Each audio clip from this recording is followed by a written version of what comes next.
ఎంతగానో వేదనతో బలమంతా కోల్పోతే నిరీక్షణ నీవే దేవా నన్ను బాగు చేయుమయ్యా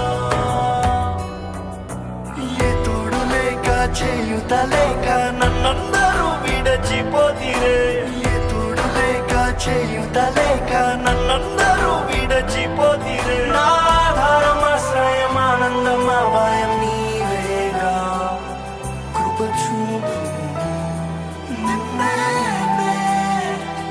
నమ్మితే నీవే నా వైద్యుడవు నిన్నే నమ్మితే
ప్రేమతోనే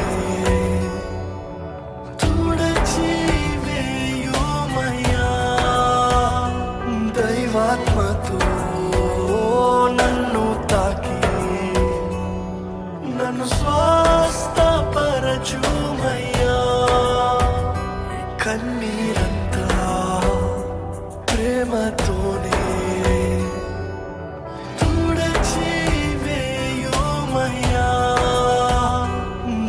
ఆత్మతో నన్ను తాకి నన్ను స్వస్థపరచుమయ్యా యెహోవా రాఫా యెహోవా షమ్మా సర్వశక్తిమంతుడైన దేవా యెహోవా రాఫా యెహోవా షమ్మా సర్వశక్తిమంతుడైన దేవా నీకు అసాధ్యమైనది ఏదియూ లేదని నమ్మేదా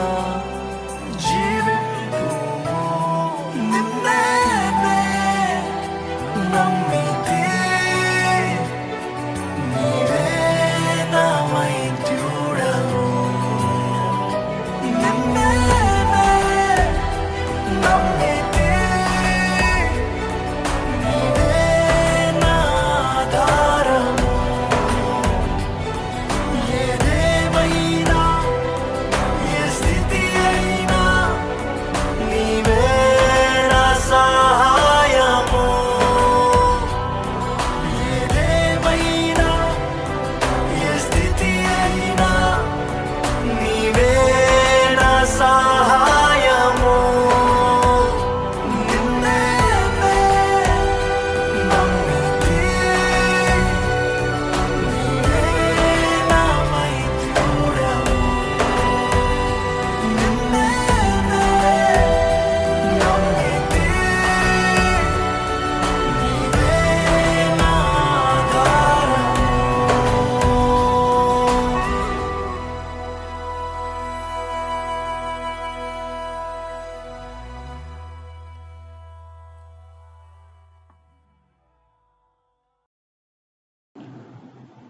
ప్రార్థన. దయగలిగిన మా తండ్రి, కృప కలిగిన మా దేవ, ఈ పరిశుద్ధ ఆదివారపు ఆరాధనను మేము జరిగించుకునిచూ ఉండగా ఈ ఆరాధన అంతటినీ మీరే నడిపించండి. ఈ ఆరాధన మీకు మహిమకరముగా మేము చేయగలిగే భాగ్యమును కలగజేయండి. నీ కృప ద్వారా మేమందరము చక్కటి ఆత్మీయ ఆహారమును పొందగలిగే భాగ్యమును కూడా కలగజేయమని, ఈ ఆరాధన అంతటినీ నీవే నడిపించమని యేసు నామం పేరిట ప్రార్థిస్తున్నాము తండ్రి, ఆమేన్. దేవుని ఆరాధించుదము. దేవుడు ఆత్మ గనుక ఆయనను ఆరాధించువారు ఆత్మతోనూ సత్యముతోనూ ఆరాధింపవలెను. మన తండ్రి అయిన దేవుని నుండి, ప్రభువైన యేసు క్రీస్తు నుండి కృపా సమాధానములు మీకు కలుగును గాక. ఇది యెహోవా ఏర్పాటు చేసిన దినము, దీని యందు మనం సహించి సంతోషించదము. ఓ ప్రభువా, మా పెదవులు తెరువుము, అప్పుడు మా నోరు నీ స్తుతిని ప్రచురపరచును. తండ్రికి నీ, కుమారునికి నీ, పరిశుద్ధాత్మకును మహిమ కలుగును గాక. ఆది యందు ఇప్పుడును ఎల్లప్పుడును ఉండినట్లు యుగయుగములు కలుగును గాక.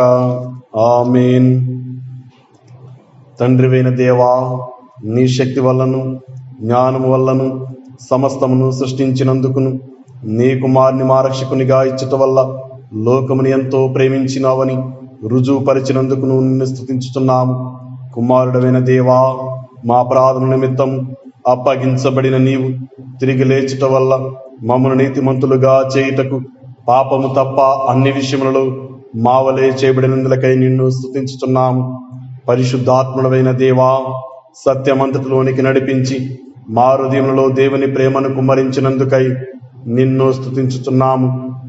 తండ్రి, కుమారుడు, పరిశుద్ధాత్ముడవైన దేవా, యుగయుగములకు నీకే సమస్త స్తుతి మహిమ కలుగును గాక. ఆమేన్. పాపములు ఒప్పుకొలు పిలుపు వాక్యములు వినుడి. నేను లేచి నా తండ్రి యొద్దకు వెళ్ళి, తండ్రి, నేను పరలోకమునికి విరోధముగాను నీ ఎదుటను పాపము చేసి తిని ఇక మీదట నీ కుమారుడునని అనిపించుకున్నటకు యోగ్యుడును కాను. మనము పాపము లేని వారమని చెప్పుకుని నీడల మనను మనమే మోసపుచ్చుకుందుము, మరియు మనలో సత్యముండదు. మన పాపములను మనము ఒప్పుకుని నీడల ఆయన నమ్మదగిన వాడును నీతిమంతుడును గనుక మన పాపములను క్షమించి సమస్త దుర్నీతి నుండి మనలను పవిత్రులుగా చేయును. మనము మోకరించి మౌనముగా నుండి మనను మనము పరీక్షించుకుందాము. సర్వశక్తి గల దేవుని ఎదుట మన పాపములను వినయముతో ఒప్పుకుందాము. సర్వశక్తియు మిక్కిలి కనికరము గల తండ్రి, తప్పిపోయిన గొర్రెవలే మేము నీ మార్గములు తప్పి తిరిగితిమి. మా హృదయముల ఆలోచనలను ఆశలను మిక్కిలి అనుసరించితిమి. నీ పరిశుద్ధమైన ఆజ్ఞలను మీరితిమి. మేము చేయవలసినవి చేయక చేయరానివి చేసితిమి. మాలో క్షేమం ఏమీయూ లేదు. అయినను మా ప్రభువైన క్రీస్తు యేసు ద్వారా నీవు మనుషులకు తెలియజేసిన వాగ్దానముల ప్రకారం, ఓ ప్రభువా, పాప పీడితులమైన మమ్మను కరుణింపుము. ఓ దేవా, తమ తప్పిదములను ఒప్పుకుని వారిని కాయము, పశ్చాత్తాపడు వారిని తిరిగి చేర్చుకును. మరియు మిక్కిలి కనికరము గల తండ్రి, నీ పరిశుద్ధ నామమునకు మహిమ కలుగులాగున మేమిక భక్తి, నీతి, శుభుద్ధులతో జీవించులాగును ఆయన నిమిత్తము దయచేయము. ఆమేన్. సర్వశక్తియు కనికరము గల దేవుడు మన సమస్త పాపములను క్షమించి వాని నుండి మనల్ని విడుదల చేసి మన నడతలు దిద్దుకున్నటకు తగిన సమయమును దయచేసి పరిశుద్ధాత్మ యొక్క కృపయు ఆదరణయు మనకు అనుగ్రహించును గాక. ఆమేన్. ప్రభువును స్తుతించుడి. ప్రభునామము స్తుతింపబడును గాక.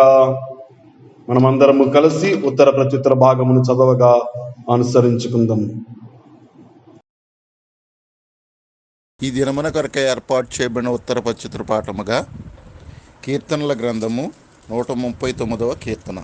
యెహోవా, నీవు నన్ను పరిశోధించి తెలుసుకుని ఉన్నావు. లేచుట నీకు తెలియను. నాకు తలంపు పుట్టక మునుపే నీవు నా మనస్సు గ్రహించుచున్నావు. నా నడకను నా పడకను నువ్వు పరిశీలన చేసి ఉన్నావు. నా చర్యలన్నిటినీ నీవు బాగుగా తెలుసుకుని ఉన్నావు. యెహోవా మాట అది నీకు పూర్తిగా తెలిసి ఉన్నది. వెనుకను ముందును నీవు నన్ను ఆవరించి ఉన్నావు. నీవు చేయు నీ చేయి నా మీద ఉంచి ఉన్నావు. ఈ తెలివి నాకు మించినది, అది అగోచరము, అది నాకు అందదు. నీ ఆత్మ యొద్ద నుండి నేనెక్కడకు పోవుదును? నీ సన్నిధి నుండి నేనెక్కడికి పారిపోవుదును? నేను ఆకాశమునెక్కును, నీవు అక్కడున్నావు. నేను పాతాళమునకు పడుకున్నను, నీవు అక్కడ ఉన్నావు. నేను వేకువ రెక్కలు కట్టుకొని సముద్రము దిగంతములలో నివసించినను, అక్కడ నీ చేయి నన్ను నడిపించును, నీ కుడి చేయి నన్ను పట్టుకొను.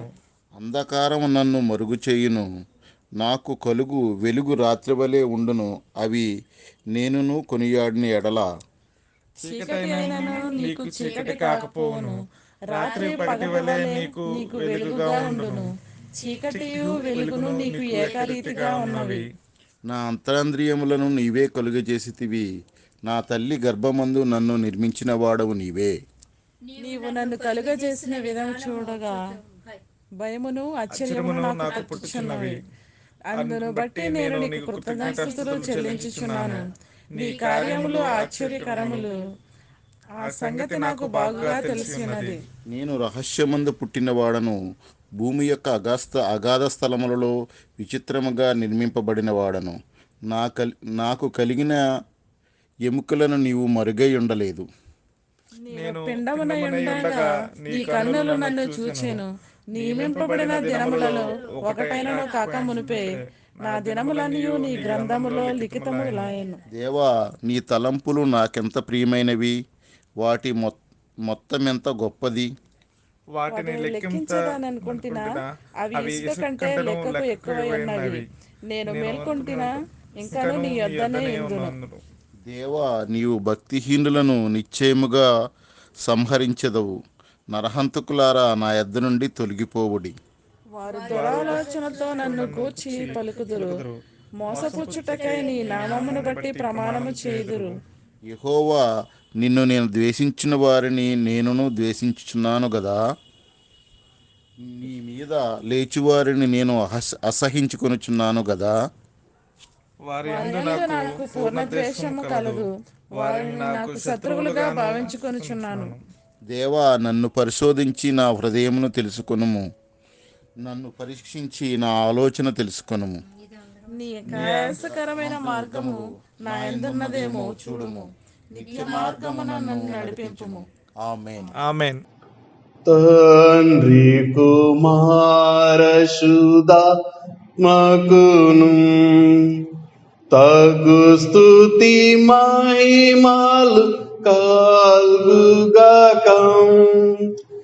ఆదిని ఇప్పుడు ఎల్లప్పుడు అయినట్లు యుగములు నౌనుగాక. తండ్రి కుమార శుద్ధాత్మకును తగు స్తుతి మహిమలు కల్గునామేన్.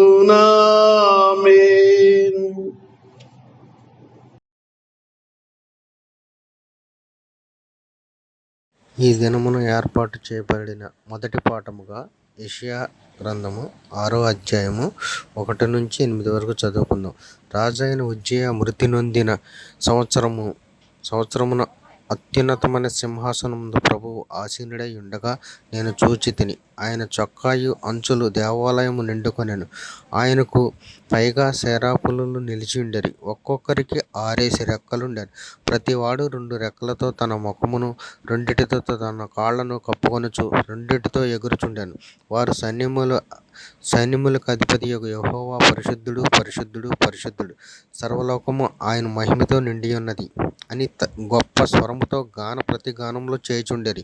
వారి కంఠస్వరము వలన గడప కమ్ములు పునాదులు కదులుచు మందిరము ధూమము చేత నిండగా నేను అయ్యో, నేను అపవిత్రమైన పెదవులు గలవాడను, అపవిత్రమైన పెదవులు గల జనులు మధ్యను నివసించువాడను. నేను నశించి తిని రాజును, సైన్యములకు అధిపతియగు యెహోవాను నేను కన్నులారా చూచు అనుకొంటిని.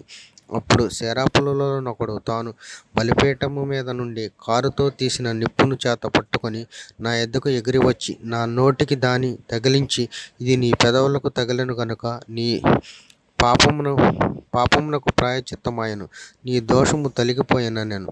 అప్పుడు నేను ఎవని పంపెదను, మా నిమిత్తము ఎవడు పోవునని ప్రభువు సెలవీయగా వింటిని. అంతట నేను చిత్తగించుము, నేనున్నాను, నన్ను పంపుమనగా. ఈ వాక్యం ఇంతటితో సరే. ఈ పరిశుద్ధ ఆదివారమునక ఏర్పాటు చేయబడిన 2వ పాఠముగా అపోస్తులుడైన పౌలు తెసలోనికలకు రాసిన 2వ పత్రిక 2వ అధ్యాయము 13వ వచనం నుండి 17వ వచనం వరకు. ప్రభువు వలన ప్రేమింపబడిన సహోదరులారా, ఆత్మ మిమ్మును పరిశుద్ధపరచుట వలనను మీరు సత్యమును నమ్ముట వలనను రక్షణ పొందుటకు దేవుడు ఆది నుండి మిమ్మును ఏర్పరచుకొనెను గనుక మేము మిమ్మును బట్టి ఎల్లప్పుడూ దేవునికి కృతజ్ఞతాస్తుతులు చెల్లింప బద్ధులమై ఉన్నాము. మీరీలాగున రక్షింపబడి మన ప్రభువైన యేసుక్రీస్తు యొక్క మహిమను పొందవలెనని ఆయన మా సువార్త వలన మిమ్మును పిలిచెను. కాబట్టి సహోదరులారా, నిలకడగా ఉండి మా నోటి మాట వలనైనను మా పత్రిక వలనైనను మీకు బోధింపబడిన విధులను చేపట్టుడి. మన ప్రభువైన యేసుక్రీస్తును మనలను ప్రేమించి కృపచేత నిత్యమైన ఆదరణయు శుభ నిరీక్షణయు అనుగ్రహించిన మన తండ్రి అయిన దేవుడును మీ హృదయములను ఆదరించి ప్రతి సత్కార్యమందును ప్రతి సద్వాక్యమందును మిమ్మును స్థిరపరచునుగాక.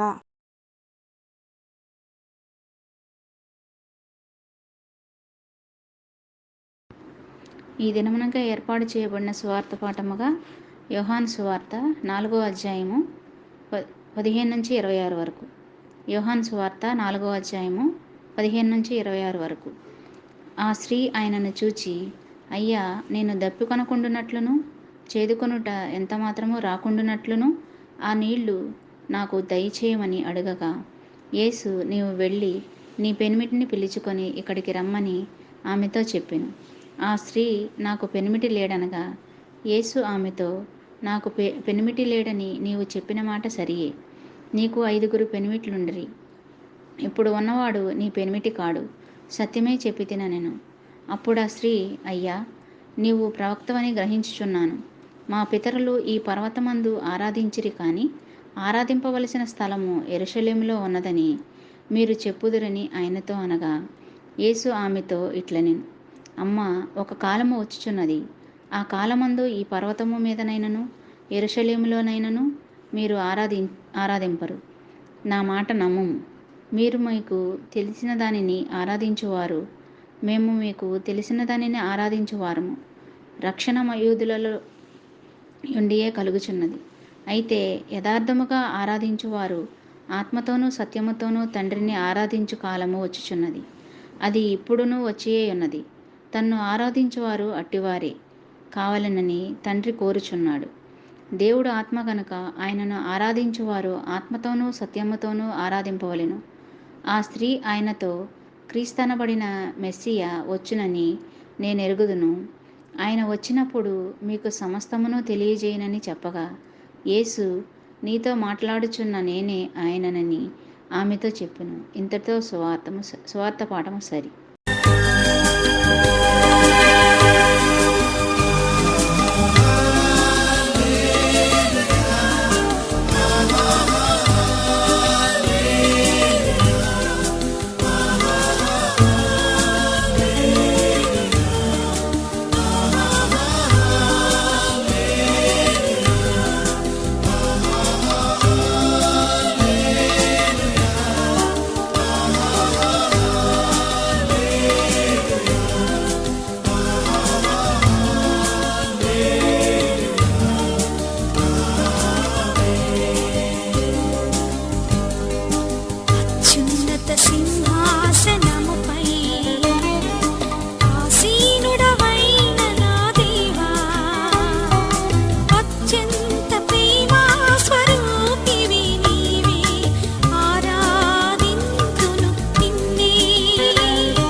ప్రార్థన చేసుకుందాం.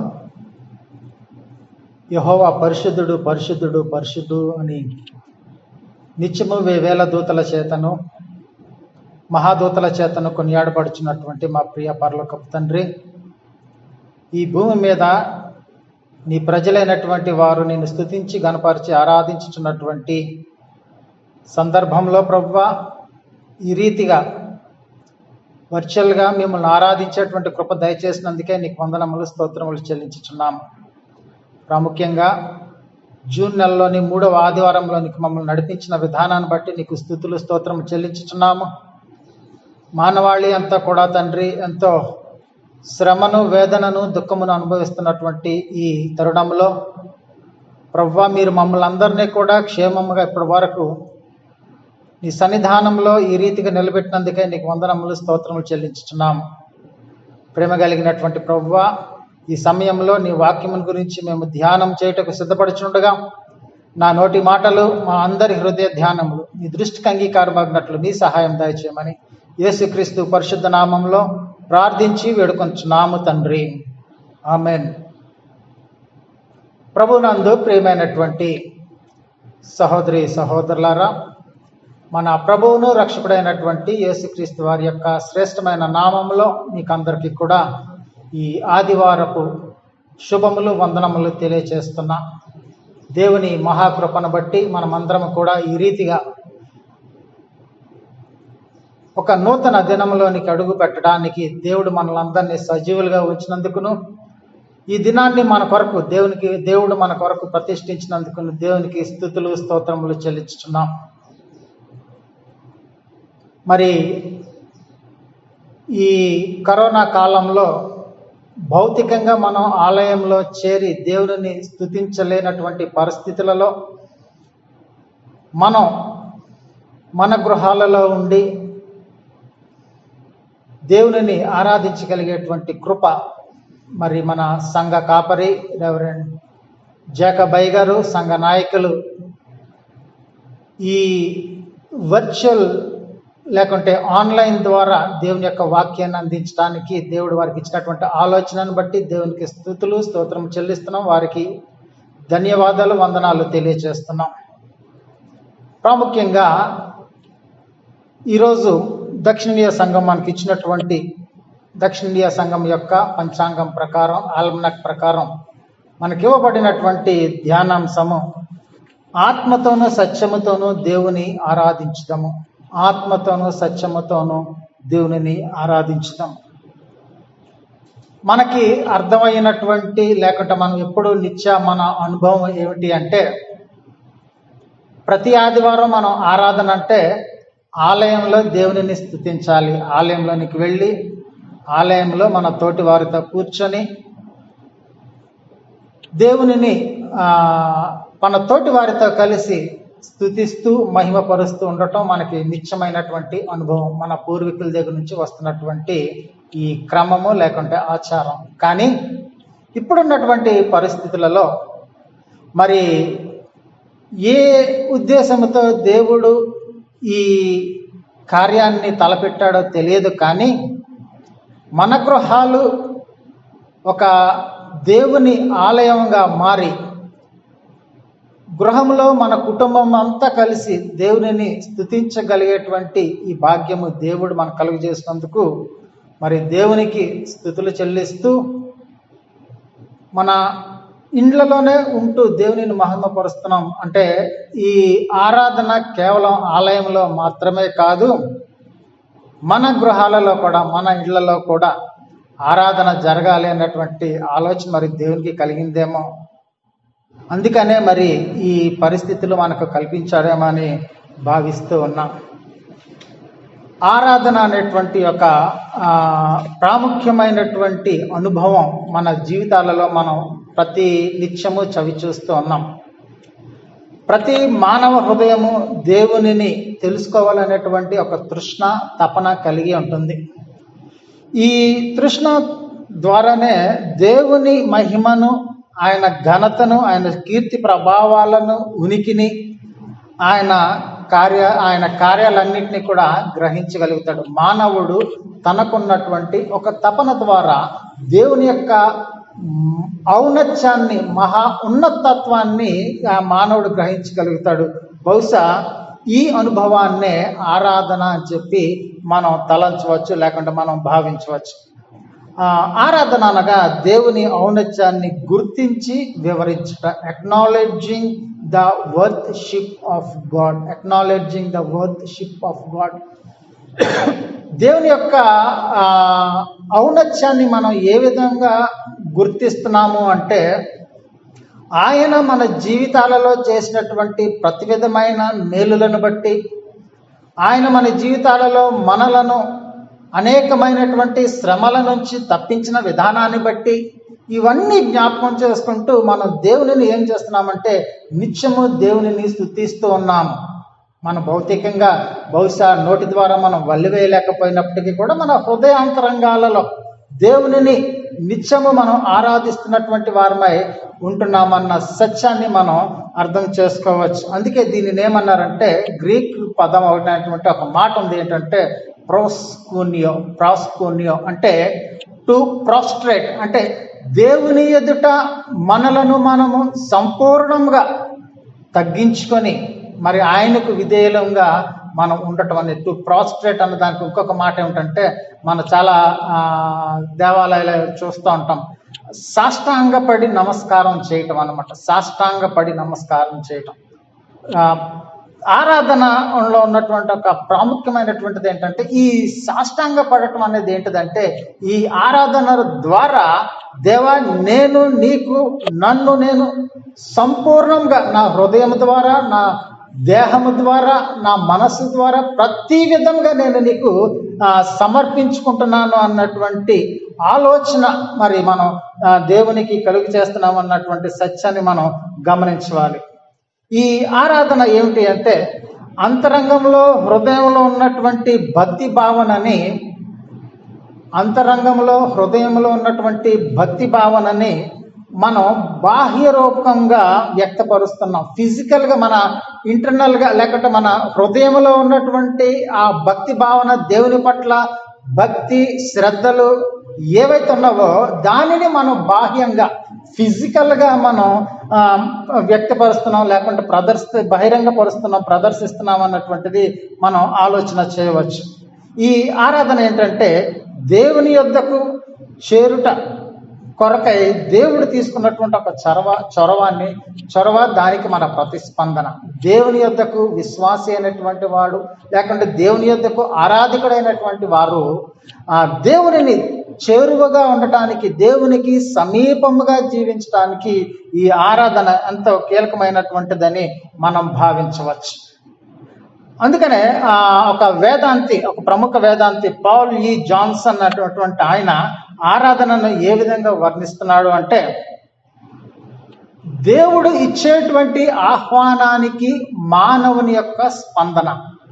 దేవుడు ఇచ్చేటువంటి ఆహ్వానానికి మానవుని యొక్క స్పందన. అదేవిధంగా the response of God to the petition of man. మానవుడు చేసేటువంటి విజ్ఞాపనకు దేవుడు ప్రతిస్పందించుట, దేవుడిచ్చేటువంటి ఆహ్వానానికి మానవుడు స్పందించటం, మానవుడు చేసేటువంటి విజ్ఞాపనకు దేవుడు స్పందించడం అనేది ఆరాధన అని పాల్ ఈ జాన్సన్ అనేటువంటి ఒక వేదాంతి చెప్తున్నట్లుగా మనం చూడగలుగుతాం. అదేవిధంగా లూయిస్ లెబార్ అనేటువంటి వేదాంతి చెప్తున్నటువంటి మాట ఏంటంటే, ఆరాధన అనేటువంటిది దేవునిని మహిమపరచటం, ఆయన చేసినటువంటి మన జీవితంలో చేసినటువంటి కార్యాలకు ఆయనకు కృతజ్ఞతాస్తుతులు చెల్లించటం, మరియు మన మనస్సును లేకుంటే మన హృదయాన్ని దేవుని హృదయం వైపు తిప్పుకొనుట. మన హృదయాన్ని దేవుని హృదయం వైపు తిప్పుకొనుట ఆరాధన అని చెప్పి మరి లూయిస్ లెబార్ అనేటువంటి వేదాంతి చెప్తున్నట్లుగా మనం చూడగలుగుతున్నాం. కాబట్టి ఆరాధన అనేటువంటిది మానవుడు లేకుంటే ఒక మనిషి దేవునిని కలుసుకునేటువంటి సందర్భం అని మనం భావించవచ్చు. మానవుడు దేవునిని కలుసుకునేటువంటి సందర్భం. ఈ సందర్భం ఎటువంటిది అంటే it is worship is a celebration. ఈ ఆరాధన అనేటువంటిది ఒక ఉత్సవం లాంటిది. ఉత్సవం అంటే మనందరికీ తెలుసు. మనం ఉత్సవంలో ఎక్కడ కూడా నీరసంగా ఉన్నాం. ఉత్సవంలో అంటే మన హృదయం ఎప్పుడు కూడా ఉప్పొంగుతూ ఉంటుంది. ఆ ఉత్సవంలో మనం పాల్గొంటున్నాం, ఆరాధనలో పాల్గొంటున్నామంటే ఒక ఉత్సవంలో మనం పాల్గొంటున్నాం. ఈ ఉత్సవంలో పాల్గొనడం ద్వారా ఏమి మనం పొందగలుగుతున్నామంటే జాయస్ మూమెంట్స్, సంతోషభరితమైనటువంటి గడియలు. ఎప్పుడైతే మానవుడు దేవునిని సమీపిస్తూ ఉన్నాడో ఒకటేంటంటే అక్కడ ఉత్సవం జరుగుతుంది. రెండోది ఏంటంటే ఆ ఉత్సవంలో మానవుడు సంతోషభరితమైనటువంటి గడియలను అనుభవించగలుగుతున్నాడు. మరి ఆరాధన అనేటువంటిది a time of being empowered to meet our life. A time of being empowered to meet our life. మన జీవితమును లేకపోతే మన జీవితంలో మనం ఎదుర్కొనేటువంటి ప్రతి సవాళ్ళను ఎదుర్కోవటానికి లేకుంటే ఆ సవాళ్ళను మనం ఎదుర్కోవటానికి మనం శక్తి పొందేటువంటి సమయంగా భావించవచ్చు. ఆరాధన అనేటువంటిది ఒకటి ఉత్సవము. ఆ ఉత్సవంలో ఒక సంతోషభరితమైనటువంటి గడియలు మనం చూస్తున్నాం. ఈ సంతోషమైనటువంటి గడియల ద్వారా మనం ఏమి పొందబోతున్నామంటే జీవితంలో మనం ఎదుర్కొనబోయేటువంటి ప్రతి విధమైనటువంటి సవాలును ఎదుర్కోవటానికి శక్తినిచ్చేటువంటి సమయంగా ఆరాధనను భావించవచ్చు. మరి ఈ ఆరాధన లేకుంటే ఒక నిజమైనటువంటి ఆరాధనను మనం అనుభవించాలంటే మన కథోలిక సంఘాలు కానివ్వండి, మన సిఎస్ఐ సంఘాలు కానివ్వండి, లూథరన్ సంఘాలు, ఎస్పీజీ సంఘాలు, లేకుంటే ఏ సంఘాలైనా కానివ్వండి, ఆరాధన మొదలు నుంచి ప్రారంభం నుంచి చివరి వరకు ఒక క్రమాన్ని పెడతారు. ఆరాధన మొదటి నుంచి చివరి వరకు ఒక క్రమాన్ని పెడతారు. ప్రతి ఆరాధనలో కూడా ఇది ప్రాముఖ్యమైనటువంటిది.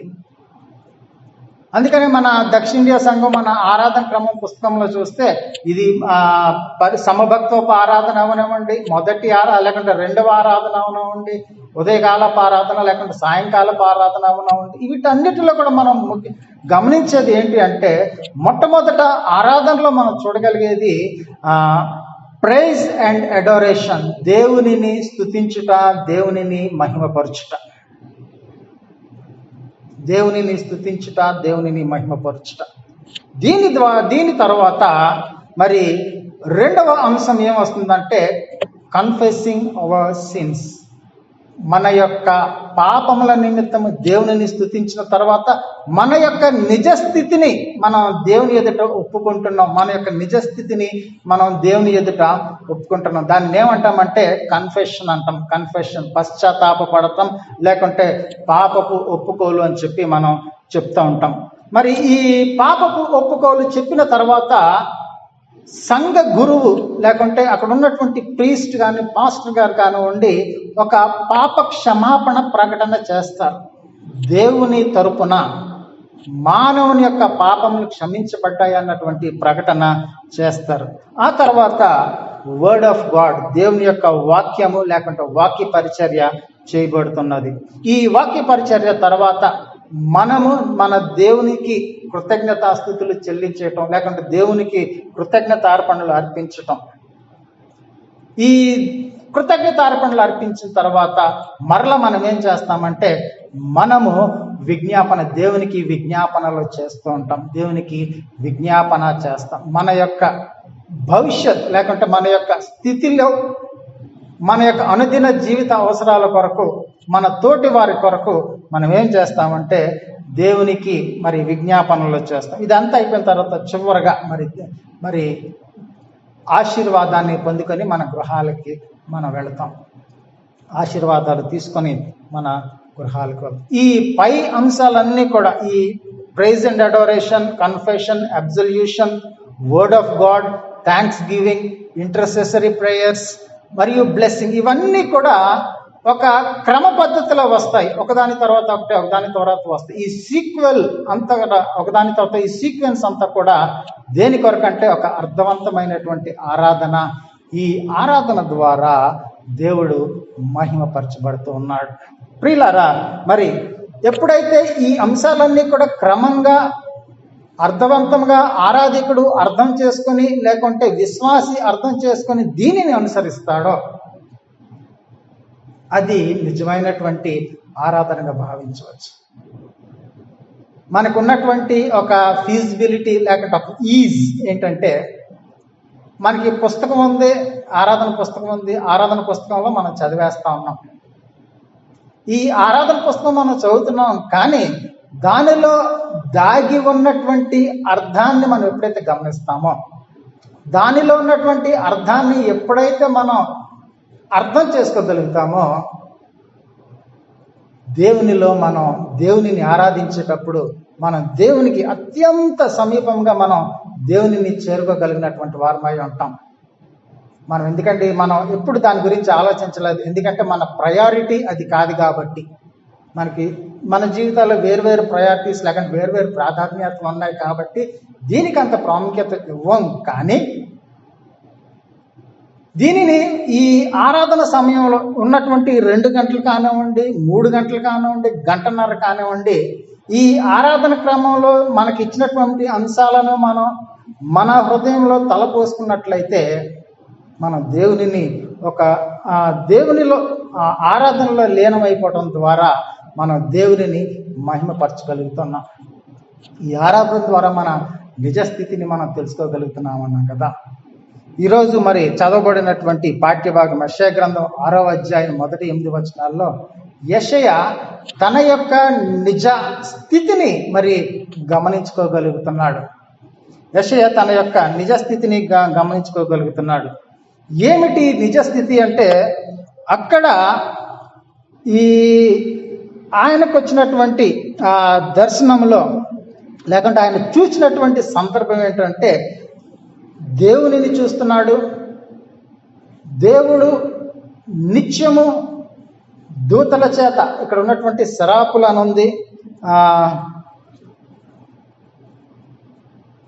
2వ వచనంలో, ఆయనకు పైగా శరాపులు నిలిచి ఉండి ఒక్కొక్కరికి 6 రెక్కలుండును, ప్రతివాడు 2 రెక్కలతో తన ముఖమును, రెంటితో తన కాళ్లను కప్పుకొనుచు రెంటితో ఎగురుచుండెను. వారు సైన్యములకు అధిపతి యొక్క యెహోవా పరిశుద్ధుడు పరిశుద్ధుడు పరిశుద్ధుడు, సర్వలోకము ఆయన మహిమతో నిండి ఉన్నది అని గొప్ప స్వరముతో గాన ప్రతిగానములు చేయుచుండిరి. దేవునితో ఉన్నటువంటి ఈ దూతలు, శరాపులు, కెరూబులు, ఈ దూత మహాదూత సర్వ సైన్యములు ఏమి చేస్తున్నాయంటే దేవునిని నిత్యము గాన ప్రతిగానములతో ఆయనను స్తుతిస్తున్నట్లుగా మరి యెషయా భక్తుడు చూస్తున్నాడు. ఎప్పుడైతే ఈ దృశ్యాన్ని చూశాడో యెషయా తన యొక్క నిజస్థితిని గమనించుకుంటున్నాడు. మనం ఆరాధన చేసేటప్పుడు కూడా మనము ఎప్పుడైతే ఆ దేవుడిని మనము ప్రత్యక్షంగా లేకుంటే దేవునిని మనం చూస్తున్నాము అనే అనుభవంలోకి వెళతామో మన యొక్క నిజస్థితిని కూడా మనం అర్థం చేసుకోవచ్చు, గమనించవచ్చు. ఇక్కడ యెషయా చెప్తున్నాడు కదా, 5వ వచనంలో చెప్తున్నాడు, నేను అపవిత్రమైన పెదవులు గలవాడను, అపవిత్రమైన పెదవులు గల జనుల మధ్యను నివసించేవాడను, నేను నశించి తిని రాజును సైన్యములకు అధిపతి యొక్క యెహోవాను నేను కన్నులారా చూచితిని అనుకుంటుని.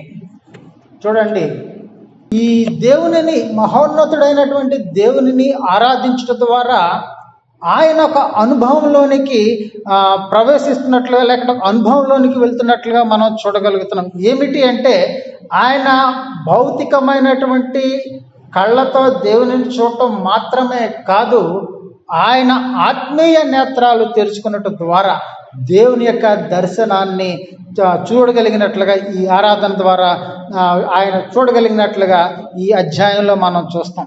అంటే ఒక సాధారణమైనటువంటి మానవుడు లేకుంటే ఒక పాపి అయినటువంటి మానవుడు దేవునిని దరిచేరలేనటువంటి పరిస్థితులలో ఈ ఆరాధన అనేటువంటిది ఏమి చేస్తుందంటే పాపి అయినటువంటి మానవుడు పాపరహితుడైనటువంటి దేవునిని సమీపించగలిగేటట్లుగా ఈ ఆరాధన చేస్తుందని ఈ అధ్యాయం ద్వారా మనం అర్థం చేసుకోవచ్చు. అనగా ఈ పాపి అయినటువంటి మానవుడు ఎప్పుడైతే ఈ ఆరాధన అనేటువంటి ఈ మాధ్యమం ద్వారా లేకుంటే ఈ ప్రక్రియ ద్వారా దేవుని యొక్క దర్శనాన్ని చూడగలుగుతాడో అప్పుడు మానవ జీవితము ఒక నూతనమైనటువంటి అనుభవంలోనికి లేకుంటే ఒక నూతనమైనటువంటి ఒరవడిలోనికి ప్రవేశిస్తున్నట్లుగా మనం చూడగలుగుతాం. అంటే ఎప్పుడైతే దేవునిని ఆరాధిస్తున్నాడో మానవుడు తన అనుభవంలో ఏమి చూడగలుగుతున్నాడు అంటే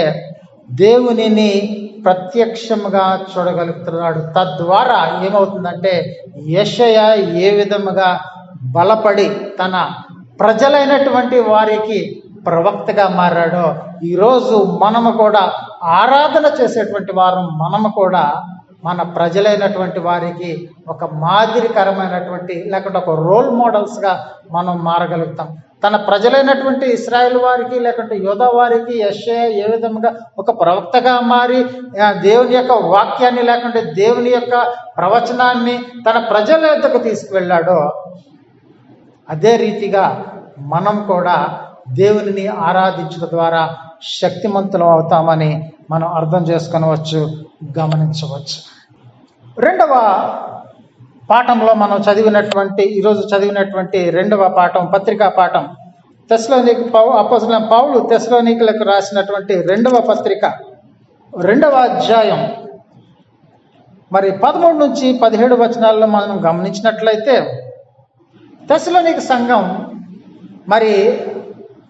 యేసుక్రీస్తు ప్రభుల వారు పునరుద్ధానుడై ఆరోహణుడైన తర్వాత ఆయన వచ్చుచున్నాడు లేకుంటే ఆయన వస్తాను అన్నటువంటి మాటని వాళ్ళు ఏం చేశారంటే అప్పటికప్పుడే వస్తాడు లేకుంటే అప్పటికప్పుడే వస్తాడు అన్నటువంటి కొన్ని ఏమంటారు ఈరోజు వస్తున్నాడు, రేపు వస్తున్నాడు, ఎల్లుండి వస్తున్నాడు అన్నటువంటి ఆలోచనలో సంఘం ఉన్నప్పుడు పౌలు ఈ సంఘానికి రాస్తున్నటువంటి మాట ఏమి చెప్తున్నాడంటే 2వ అధ్యాయం 13వ వచనంలో మనం చూసినట్లయితే ప్రభువు వలన ప్రేమపడిన సహోదరులారా, ఆత్మ మిమ్మును పరిశుద్ధపరచుట వలనను మీరు సత్యమును నమ్ముట వలనను రక్షణ పొందుటకు దేవుడు ఆది నుండి మిమ్మును ఏర్పరచుకునేను గనుక మేము మిమ్మును బట్టి ఎల్లప్పుడూ దేవునికి కృతజ్ఞతాస్తుతులు చెల్లింపబద్ధులమై ఉన్నాము. దేవుడు మానవుని ఆది నుంచి కూడా ఏ విధంగా అన్నాడంటే మనలను ఆయన ఏర్పరచుకున్నటువంటి సత్యాన్ని ఇక్కడ పౌలు చెప్తున్నాడు. తన ప్రజలైనటువంటి వారిని లేకుంటే మానవుని దేవుడు ఏర్పరచుకున్నాడు. ఆదిలోనే దేవుడు మానవుని ఏర్పరచుకున్నటువంటి మానవుడు చేయవలసినటువంటిది, దేవునికి ఇష్టమైనటువంటిది చేయవలసింది ఏమిటంటే దేవునిని నిత్యము ఆరాధించటమే. అందుకనే ఆయన చెప్తున్నటువంటి మాట ఒకసారి రోమీలకు రాసినటువంటి పత్రిక 12వ అధ్యాయం, రోమీలకు రాసినటువంటి పత్రిక 12వ అధ్యాయం 1-2 వచనాలు ఒకసారి మనం చూసినట్లయితే చక్కగా ఒక వివరణ ఇస్తున్నాడు. రోమీలకు రాసినటువంటి పత్రిక 12వ అధ్యాయం 1-2 వచనాలలో ఉన్నటువంటి మాట, కాబట్టి సహోదరులారా, పరిశుద్ధమును దేవునికి అనుకూలమునైన సజీవ యాగముగా మీ శరీరములను ఆయనకు సమర్పించుకొనుడని దేవుని వాత్సల్యమును బట్టి మిమ్మును బతిమాలు కొనుచున్నాను. ఇట్టి సేవ మీకు యుక్తమైనది. మీరు ఈ లోక మర్యాదను అనుసరింపక ఉత్తమమును అనుకూలమును సంపూర్ణమునై ఉన్న దేవుని చిత్తమేదో పరీక్షించి తెలుసుకున్నట్లు మీ మనస్సు మారి నూతన మగుడు వలన రూపాంతరము పొందుడి అని చెప్పి రోమీలకు రాసినటువంటి పత్రికలో పౌలు చెప్తున్నటువంటి మాట ఏమిటి అంటే, పరిశుద్ధమును దేవునికి అనుకూలమైనటువంటి సజీవ యాగముగా మీ శరీరములను ఆయనకు సమర్పించుకొనమని చెప్పి పౌలు చెప్తున్నటువంటి మాట. ఆరాధన ద్వారా మనము ఆరాధనలో చేసేటువంటి ఈ పోస్చర్స్ లేకుంటే గెస్చర్స్, హావభావాలు, తర్వాత భంగిమలు వివిధ భంగిమలు. అయ్యగారు ఏం చెప్తారంటే, మనమందరం లేచి నిలబడి అనగా కూర్చున్న వాళ్ళందరం కూడా లేచి నిలబడి దేవునిని స్తుతించడానికి సిద్ధపడతాం. మనమందరము మోకరించి దేవునిని ప్రార్థించుదామంటే మనం మోకరించి దేవునిని ప్రార్థిస్తుంటాం. అంటే ఈ భంగిమలన్నీ కూడా ఏంటంటే దేవునిని మన బాహ్య రూపం ద్వారా దేవుని పట్ల మనకు ఉన్నటువంటి విధేయతను మనం వెల్లడి చేస్తున్నాం. ఈ పోస్చర్స్ లేకుంటే గెస్చర్స్ అన్నీ కూడా ఈ బాహ్యమైనటువంటి వాటి ద్వారా అంతరంగంలో మనం దేవునిని స్తుతించడాన్ని బహిరంగంగా లేక బహిర్గత పరుస్తున్నట్లుగా మనం చూడగలుగుతాం. ఏం చెప్తున్నాడంటే ఆయన మన శరీరములను ఒక సజీవమైనటువంటి యాగముగా సిద్ధపరచమంటున్నాడు. ఆరాధన ద్వారా మన శరీరంలో ఏ విధంగా ఉండాలి అంటే ఒక ఆయనకు ఇష్టమైనటువంటి బలియాగముగా లేకుండా ఒక సజీవ యాగముగా మన శరీరములను సిద్ధపరచుకొని ఆయనకు సమర్పించుకోవాలంటున్నాడు. భౌతికంగా దేవునికి మనలను సమర్పించుకోవాలి. మరి భౌతికంగా మనం దేవునికి సమర్పించుకున్నట్లయితే ఆయన చెప్తున్నాడు, ఏం చెప్తున్నాడు అంటే, ఈ లోక మర్యాదను అనుసరించక ఉత్తమమును అనుకూలమును సంపూర్ణమైన దేవుని చిత్తాన్ని మనం గ్రహించుకోవాలి. ఎప్పుడైతే మనం ఈ శరీరము ద్వారా దేవునిని ఆరాధిస్తున్నామో దేవుని యొక్క చిత్తం ఏదో మనం గ్రహించగలుగుతూ ఉంటున్నామన్న విషయాన్ని పౌలు రోమీయులకు రాసిన పత్రిక ద్వారా తెలియజేస్తున్నాడు. మరి తెస్సలోనికీయులకు రాసినటువంటి మాటల్లో కూడా ఏం చెప్తున్నాడంటే, ఎప్పుడైతే దేవునిని మనం ఆరాధిస్తూ ఉన్నామో, ఎప్పుడైతే మనం దేవునిని ఆరాధిస్తున్నామో ఏం చెప్తున్నాడంటే మన జీవితములు స్థిరపరచబడుతున్నాయంట. మన జీవితములు స్థిరపరచబడుతున్నాయి. ఏ విధముగా అంటే ఆరాధన ద్వారా మనం పొందినటువంటి ఈ హితబోధలు కానివ్వండి, ఆరాధన ద్వారా మనం పొందినటువంటి పాపక్షమాపణ కానివ్వండి, ఆరాధన ద్వారా మనం పొందినటువంటి ఆశీర్వాదం కానివ్వండి, వీటన్నిటి ద్వారా ఏమవుతుందంటే మన జీవితములు స్థిరపరచబడుతున్నాయి అని చెప్పి పౌలు ఈ పత్రికలో రాస్తున్నట్లుగా మనం చూస్తున్నాం. 16వ వచనంలో చూడండి. ఈ 16వ వచనంలో చెప్తున్నటువంటి మాట ఏంటంటే, మన ప్రభువైన యేసుక్రీస్తును మనలను ప్రేమించి కృపచేత నిత్యమైన ఆదరణయు శుభ నిరీక్షణయు అనుగ్రహించిన మన తండ్రి అయిన దేవుడును మీ హృదయములను ఆదరించి ప్రతి సత్కార్యమందును ప్రతి సద్వాక్యమందును మిమ్మును స్థిరపరచును. ఈ ఆరాధన ద్వారా ఏమి మేలు పొందుతున్నాము అంటే, దేవునిని ఆరాధించడం ద్వారా మన జీవితంలో స్థిరపరచబడుతున్నాయి అన్నటువంటి సత్యాన్ని మనం అర్థం చేసుకోవాలి, గమనించాలి. ఏ విధంగా అంటే ఈ ఆరాధన ద్వారా ప్రతి ఆరాధన మనలను ప్రతి సత్కార్యమందును ప్రతి సత్వాక్యమునందును మనలను స్థిరపరుస్తుంది. దేవుని యొక్క మాట ద్వారా, దేవుడు చేసేటువంటి క్రియల ద్వారా ఏమి పొందగలుగుతున్నామంటే ఆయనను ఆరాధించడం ద్వారా మన జీవితంలో స్థిరపరచబడుతున్నాయి అన్నటువంటి సత్యాన్ని మనం గమనించవలసినటువంటి వారమై ఉన్నాం. ప్రియులారా, మరి ఈరోజు మనం చేస్తున్నటువంటి ఆరాధనలో ఎక్కడ మన ఆరాధనలో మనం బలహీనలమై ఉన్నామో, ఈరోజు మనం చేస్తున్నటువంటి ఆరాధనలో మరి ఎక్కడ మనం పడిపోతున్నామో గుర్తించి గ్రహించి మరి దేవునిని ఆరాధించుటే దేవుని యొక్క వాగ్దానం మన జీవితాలలో ఏంటంటే, దేవునిని ఆరాధించడం ద్వారా, ఆయన ఆత్మతోనూ సత్యంతోనూ ఆరాధించడం ద్వారా మన జీవితాలు స్థిరపరచబడుతున్నాయి అన్నటువంటి సత్యాన్ని మనం గుర్తించుకోవాలి, గమనించుకోవాల్సినటువంటి వారమై ఉంటున్నాం.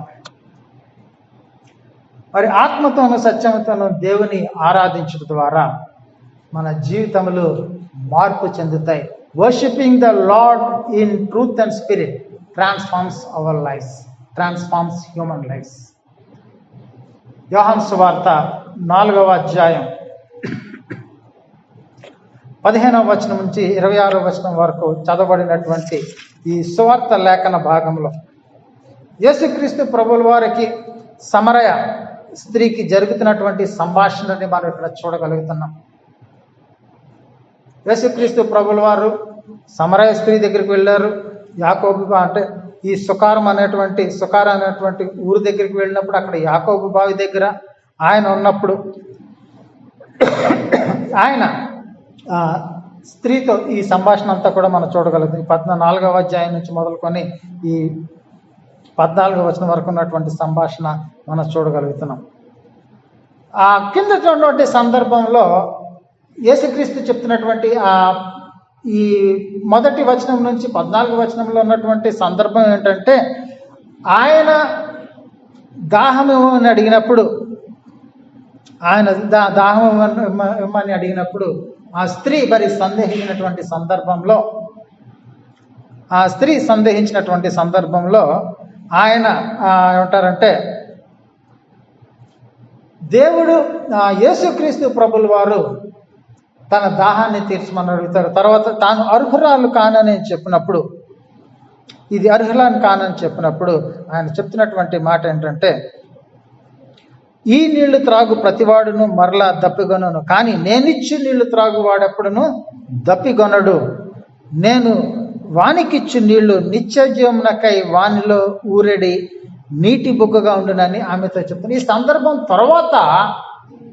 సందర్భం తర్వాత యేసుక్రీస్తు ప్రభుల వారిని ఈ స్త్రీ అడుగుతుంది, అయ్యా ఈ నీళ్లు కాదు, ఈ బావిలో నీళ్లు కాదు, ఈ నిత్య జీవం పొందడానికి కావలసినటువంటి నేను దప్పికొని ఉన్నాను కాబట్టి ఆ నీళ్లు నాకు ఇస్తే, ఆ నీరు నాకు ఇస్తే నేను ఎన్నటికీ దప్పికొన్నాను కదా అని చెప్పి అంటున్నటువంటి సందర్భంలో యేసుక్రీస్తు ప్రభుల వారు ఆమెను మరలా ప్రశ్నిస్తున్నారు. ఏమిటి అంటే, యేసు నీవు వెళ్ళి నీ పెనిమిటిని పిలుచుకొని ఇక్కడికి రమ్మని ఆమెతో చెప్పాను. ఆ స్త్రీ నాకు పెనిమిటి లేడనగా యేసు ఆమెతో, నాకు పెనిమిటి లేడని నీవు చెప్పిన మాట సరియే, నీకు 5 పెనిమిట్లుండిరి, ఇప్పుడున్నవాడు నీ పెనిమిటి కాడు. ఈ సందర్భం కొంచెం అర్థం చేసుకోవడానికి కొంచెం ఇబ్బందికరమైనటువంటి పరిస్థితే అయినప్పటికీ కూడా, సమరలైనటువంటి వారు బబులోను చెరలోనికి ఇశ్రాయేలీలు వెళ్ళినప్పుడు కొంతమంది ఇశ్రాయేలీలు లేకుంటే యూదులు అన్య స్త్రీలను లేకుంటే అన్య పురుషులను వివాహం చేసుకున్నట్టు ద్వారా వారికి కలిగినటువంటి సంతానము ఈ సమరయులుగా భావించవచ్చు. Half brothers or half sisters of ఈ జ్యూస్. యూదుల యొక్క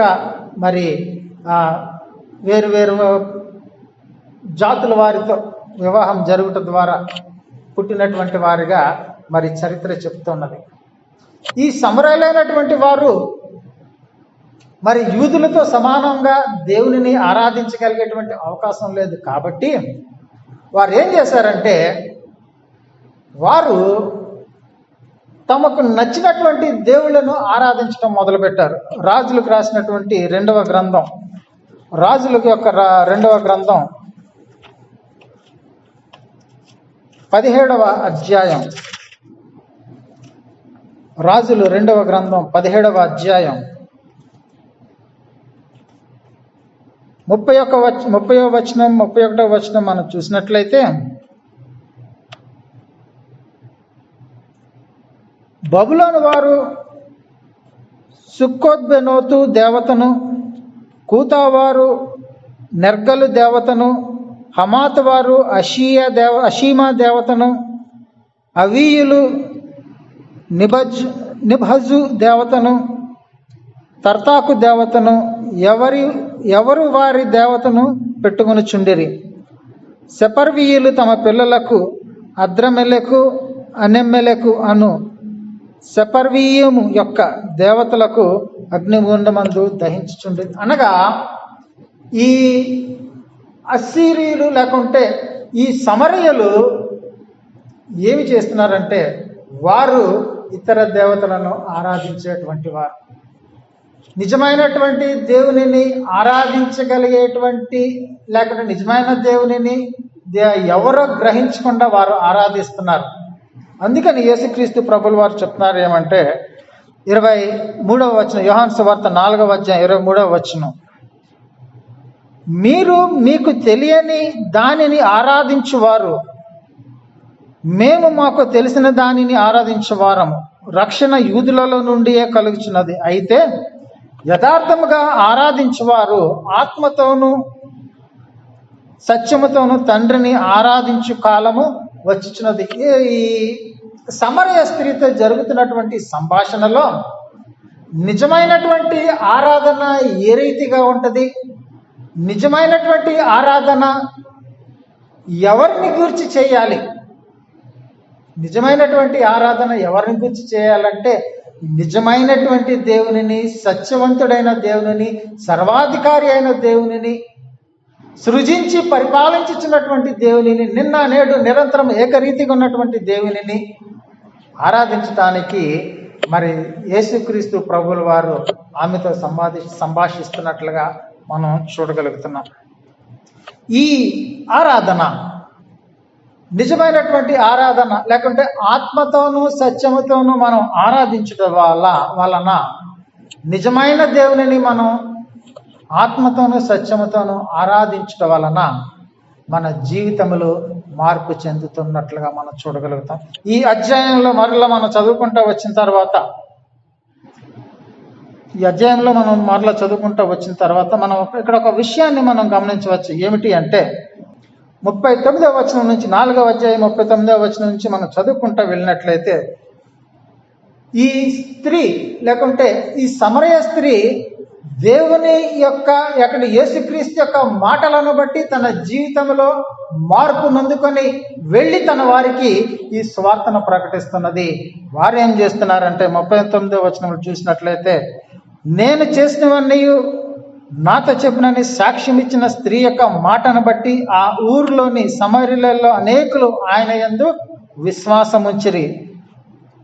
తర్వాత మాటల్లో మనం 41వ వచనంలోకి వచ్చి మనం చూసినట్లయితే 41వ వచనం చెప్తా, ఆయన మాటలు వినినందున, అంటే యేసుక్రీస్తు ప్రభుల వారి యొక్క మాటలు వినినందున ఇంకను అనేకులు నమ్మి ఆ స్త్రీని చూచి, ఇక మీదట నీ చెప్పిన మాటను బట్టి గాక మా మట్టుకు మేమే విని ఈయన నిజంగా లోకరక్షకుడని తెలుసుకొని నమ్ముచున్నామనిరి.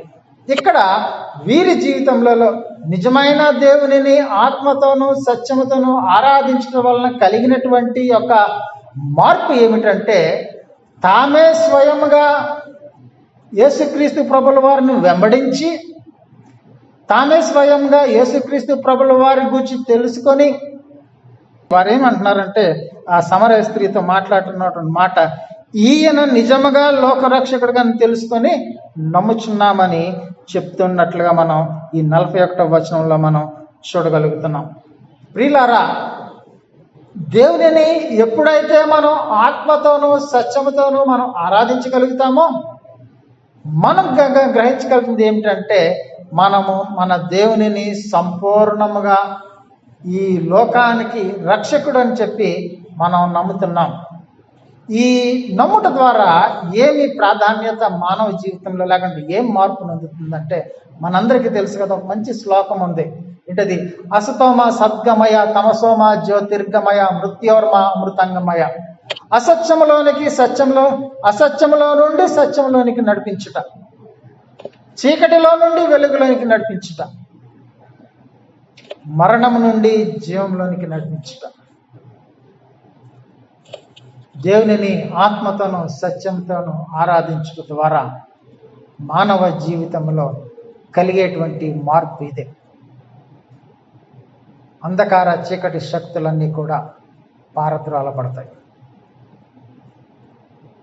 ఏది సత్యమో ఏది అసత్యమో మనం గ్రహించగలుగుతాం.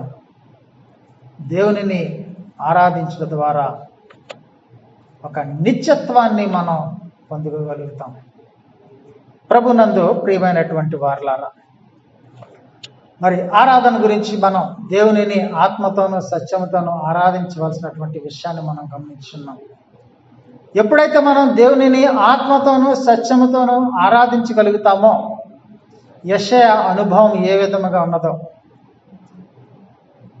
తన స్థితిని ఏ విధంగా తెలుసుకొని తాను మార్పు నొంది ఉన్నాడో, మన జీవితంలో కూడా మనం దేవునిని ఆత్మతోనూ సత్యముతోనూ ఆరాధించగలిగినట్లయితే మన జీవితాలు కూడా మార్పు నొందుతాయి.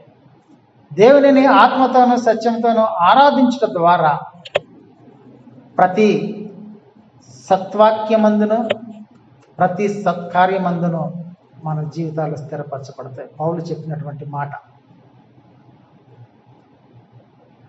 యేసుక్రీస్తు ప్రభుల వారు ఆయన చెప్తున్నటువంటి మాట.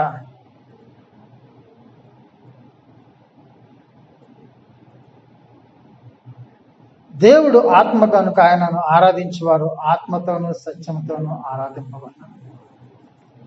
God is spirit, and those who worship him must worship in truth and spirit. Truth and spirit. యేసుక్రీస్తు ప్రభుల వారు ఆయన మరణానికి అప్పగించే ముందు తన శిష్యులతో ఒక సంభాషణ చేస్తున్నాడు. ఏమిటా సంభాషణ అంటే యోహాను సువార్త 15వ అధ్యాయం. యోహాను సువార్త 15వ అధ్యాయం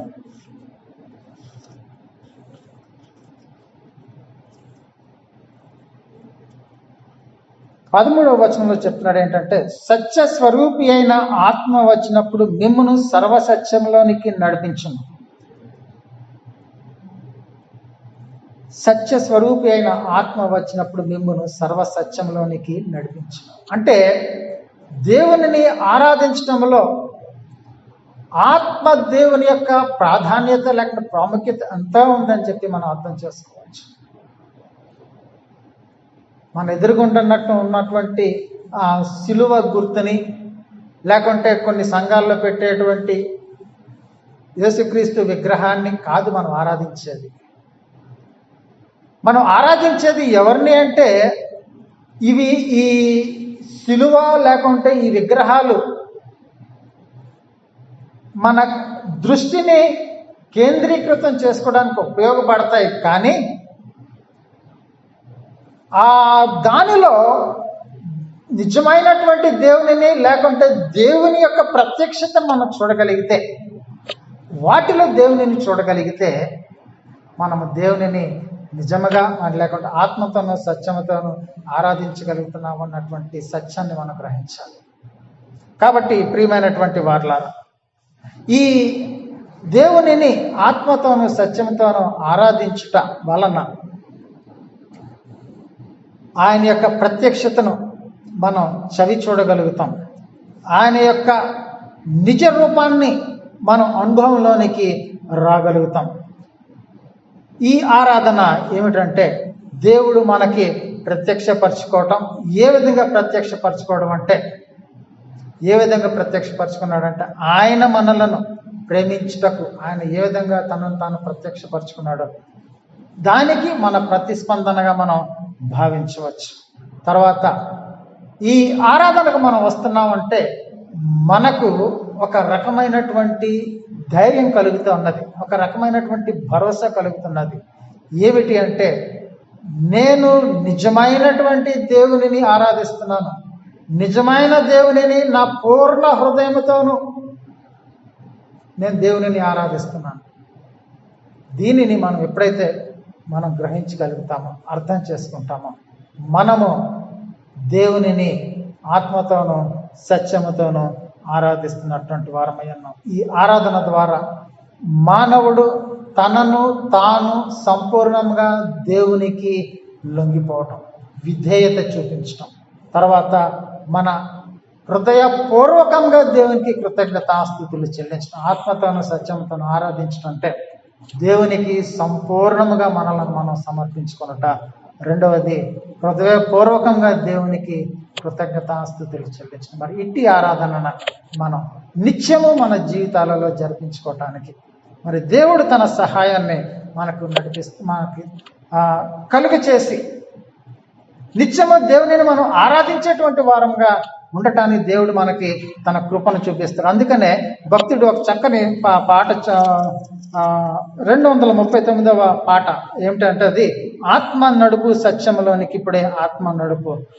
ఏమేం చెప్తున్నాడంటే ఆత్మని సాయంబు నది కంబుగా నిచ్చి ఆత్మానందముతో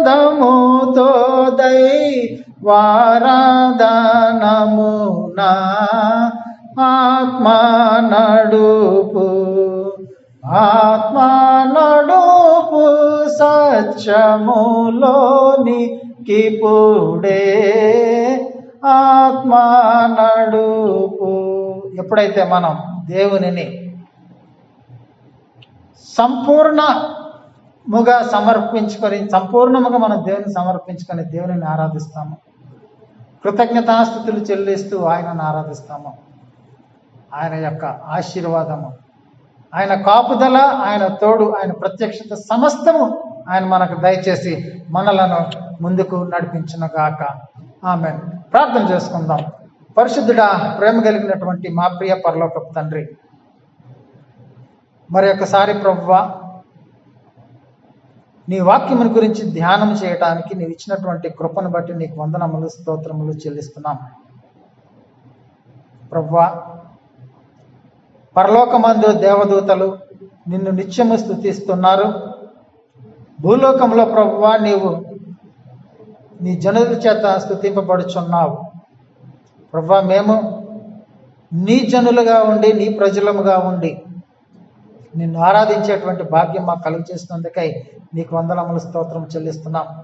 కేవలం మా పెదవులతోనూ మా శరీరంతోనూ మాత్రమే కాక ప్రభువా, మా హృదయ అంతరంగములలో నుండి నిన్ను స్తుతించి ఆరాధించేటువంటి కృప మాకు దయచేయమని నిన్ను వేడుకొంటున్నాం.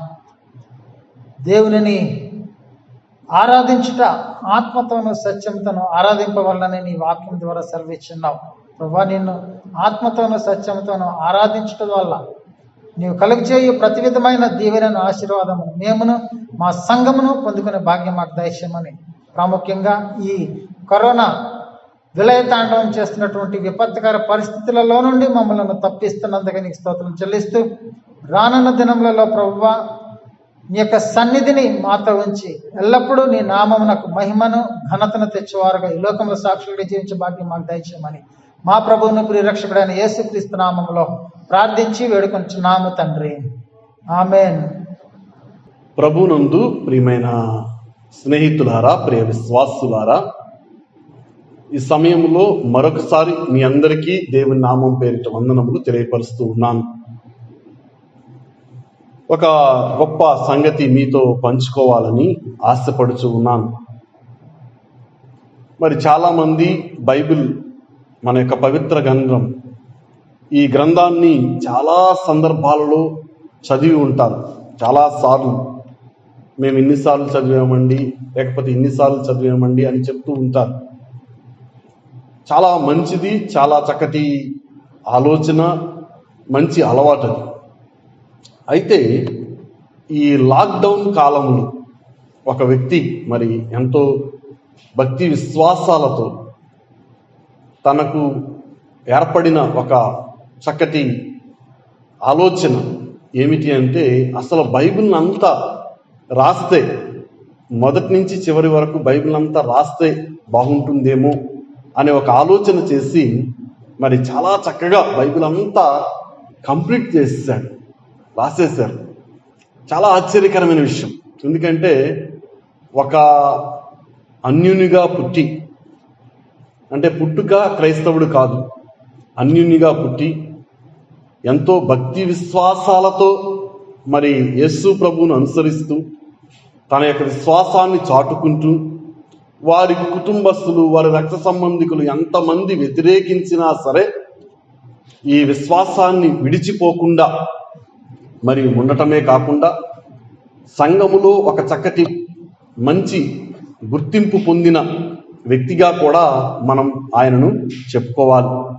అంతేకాకుండా ఈ సమయంలో ఆయన మరి కమిటీ మెంబర్గా ఉండటం కూడా దేవుని ఉచితమైన కృప. ఇన్ని గుడ్ క్వాలిటీస్ ఉన్న ఈ వ్యక్తి చక్కగా బైబిల్ పిన్ టు పిన్ ప్రతిదీ రాసి మన మధ్యలోకి తీసుకువచ్చారు. వారిని నేను మరి సంఘపరంగా, అలాగే నా కుటుంబ పక్షముగా ఎంతగానో అభినందిస్తూ ఉన్నాను. ఆయన చాలామందికి ఒక మాదిరిగా మన మధ్యలో ఉండటం చాలా సంతోషదాయక విషయం. ఎందుకంటే రాయటం అంటే సామాన్యం కాదండి. ఎన్నో ఆటంకాలు వస్తాయి, ఎన్నో ఇబ్బందులు వస్తాయి. అయినా సరే వాటన్నిటినీ అధిగమించి మరి రాసి ఎంతో సంతోషంగా మన మధ్యలోకి తీసుకువచ్చారు. ఆయనను ఇప్పుడు మీ మధ్యలోకి పిలుస్తూ ఉన్నాను. మరి దేవాలయం లేదు కాబట్టి మీ ఇంటి దగ్గరే మరి మీరు మీ యొక్క క్లాప్స్ ద్వారా అభినందించవలసినదిగా మనవి చేస్తున్నాను. మరి రండి, మన రత్నారావు గారు, కందుల రత్నారావు గారు మన మధ్యలోకి వస్తూ ఉన్నారు. మరి చాలా సంతోషం. మరి ఈ బుక్స్ మీరు చూడండి, కనిపిస్తూ ఉన్నాయి. ఈ బుక్స్ మరి ఎంతగానో మనం అభినందించాలి. మీరు ఒక బుక్ ఓపెన్ చేసి చూపిస్తూ ఉన్నాను. చాలా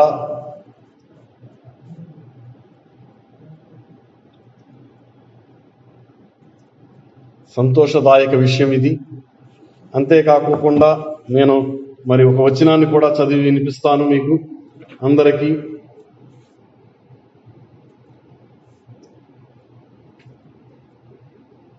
కాబట్టి సహోదరులారా, శరీరానుసారముగా ప్రవర్తించుటకు మనము శరీరమునకు రుణస్థులము కాము. చాలా చక్కగా అందరికీ అర్థమయ్యే భాషలో రాయటం జరిగింది. ఈ బైబిల్ అంతా రాయటానికి ఈ 4 బుక్స్ మరి పట్టినివ్వండి. ఆయనను అభినందిస్తూ ఆయన గురించి చిన్న ప్రార్థన చేస్తూ ఉన్నాను. మీరు కూడా ప్రార్థనలో ఏకీభవించవలసినదిగా మనవి చేసుకుంటున్నాను. మరి ముఖ్యముగా ఆ బిడ్డకు సంతానం, మరి గర్భఫలం గురించి ఎంతో వేదన పడుతూ ఉన్నారు. దేవుడు ఆ గర్భఫలాన్ని ఇవ్వాలని, అలాగే తాను చేయుచున్న ఉద్యోగంలో మంచి ఫలింపును దయచేయాలని VTPS లో ఉద్యోగం చేస్తూ ఉన్నారు. చక్కగా మరి ఆ ఉద్యోగ బాధ్యతలు నిర్వహిస్తూ కూడా బైబిల్ రాయటం ఎంతో గొప్ప సంతోషదాయకం. కాబట్టి ప్రార్థన చేద్దాం ఆయన గురించి, ఆయన కుటుంబం గురించి ప్రార్థన. దయామయుడా, ప్రేమామయుడా, సర్వోన్నతుడా, మీకే స్తుతులు స్తోత్రములు. ప్రభువా, ఈ సమయంలో నీ బిడ్డ రత్నారావు గారు ఎంతో భక్తి విశ్వాసాలతో ఈ దైవ గ్రంథమును, పరిశుద్ధ గ్రంథమును తన చేతులతో రాసి నిన్ను మహిమపరిచి ఉన్నారు, నిన్ను ఘనపరిచి ఉన్నారు. ప్రభువా, ఎంతగానో ఆయన నిన్ను స్తుతిస్తూ ఉన్నారు. కాబట్టి వారిని దీవించండి, ఆశీర్వదించండి. వారికి కావలసిన ఆయుష్ను మీరు దయచేయండి. వారు ఏ కోరికతో ఉన్నారో ఆ కోరికలన్నిటినీ ఫలింప చేయండి తండ్రి. అద్భుతకరమైన దేవుడవు, ఆశ్చర్యకరమైన దేవుడవు. ఈ కోవిడ్ కాలంలో ఆయన ఈ పని చేయటానికి నీవిచ్చిన ప్రేరేపణ, నీవిచ్చిన ఆలోచన ఎంతో గొప్పది తండ్రి. ఆయన కంప్లీట్ చేసిన విధానం కూడా ఎంతో గొప్పది తండ్రి. కాబట్టి నాయన నీ కృపను వీరిపై ఉంచండి. వీరిని దీవించి ఆశీర్వదించమని, కరుణించుమని, కుటుంబాన్ని, భార్యను దీవించుమని, అలాగే తల్లిదండ్రులను, రక్త సంబంధికులను, ప్రతి ఒక్కరిని మీ ఆత్మతో నింపుమని, ఈ బిడ్డ యొక్క జీవితం అంతా చక్కటి దీవెనల వర్షమును మీరే కురిపించుమని యేసు దివ్య నామమున ప్రార్థిస్తున్నాము తండ్రి, ఆమేన్. తండ్రి, కుమార, పరిశుద్ధాత్మ త్రియేక దేవుని నామం సదా తోడై కాపాడి సంరక్షించును గాక. ఆమేన్. మరి కొన్ని విషయాలు మనతో రత్నారావు గారు పంచుకోవటానికి అవకాశం ఇస్తూ ఉన్నాను. వారు పంచుకుంటారు. వారు పంచుకున్న తర్వాత మరి వీలైతే ఆయనను అభినందించడానికి ప్రతి ఒక్కరూ ప్రయత్నం చేయవలసినదిగా మనవి చేస్తూ ఉన్నాను. అందరికీ వందనములు.